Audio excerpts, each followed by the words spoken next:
எல்லாருக்கும் வணக்கம்.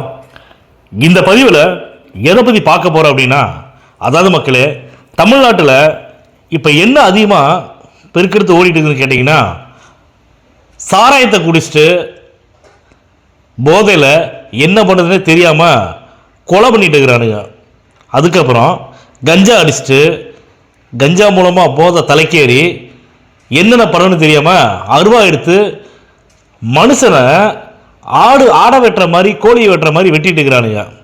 அப்போ திமுக அதிமுக நாங்கள் தான் அடுத்த முதலமைச்சராக வரப்போகிறோம், நாங்கள் தான் ஆட்சி ஆள போகிறோன்னு சொல்லக்கூடிய நீங்கள் உங்களுடைய ஆட்சியில் மதுவே இல்லாத மாநிலமாக தமிழ்நாட்டை நாங்கள் ஆக்க போகிறோம், கஞ்சாவை ஒழிக்க போகிறோம், லஞ்சத்தை ஒழிக்க போகிறோம், ஊழலே பண்ணாத ஆட்சியாக நாங்கள் நடத்த போகிறோம், ஆட்சியை நடத்த போகிறோம் அப்படின்னு யாராவது ஒருத்தரோட வாயிலிருந்து வருதா பார்த்தீங்களா மக்களே? திரு ஸ்டாலின் ஐயா அவர்களுடைய வாயிலிருந்து வரல, எடப்பாடி பழனிசாமி ஐயா வாயிலிருந்து வரல.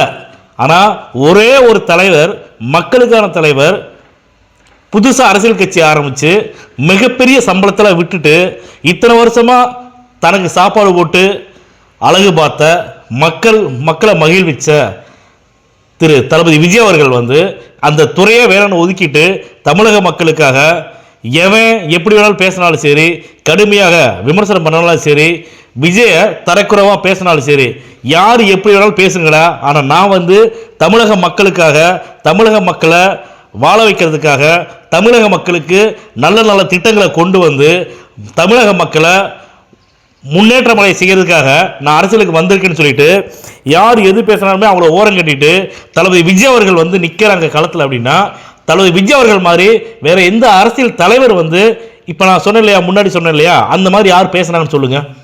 மதுவே இல்லாத மாநிலமா தமிழ்நாட்டை ஆக்கிறதா யாரும் சொல்லியிருக்காங்களா? ஜெயலலிதா அம்மா தேர்தல் வாக்குறுதிகளை கொடுத்தாங்க. என்ன சொன்னாங்கன்னா, மதுக்கடைகளை டாஸ்மாக் கொஞ்சம் கொஞ்சமாக படிப்படியாக நாங்கள் குறைப்போம் அப்படின்னு தான் சொன்னாங்களே தவிர நாங்கள் முழுமையாக ஒழிச்சிருவோம்னு சொல்லலை. திமுக சொல்லவே இல்லை இல்லைங்களா? திமுகவோட ஆட்சி காலத்தில் டாஸ்மாக் ஏசி பார் வச்சு புதுசாக ஓப்பன் பண்ணாங்களே தவிர யாருமே அதை தடை பண்ணலை, அதை பேன் பண்ணவே இல்லை.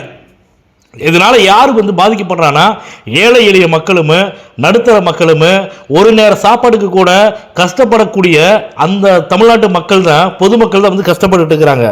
நான் என்ன சொல்றேன்னா மக்களே, இந்த போதையினால சாராயத்தினால எவ்வளவு மக்கள் பாதிக்கிறாங்கிறது தமிழக மக்கள் நல்லாவே தெரியும். திமுகவும் அதிமுகவும் ஏமாத்திட்டு இருக்கிறாங்க தமிழக மக்களை.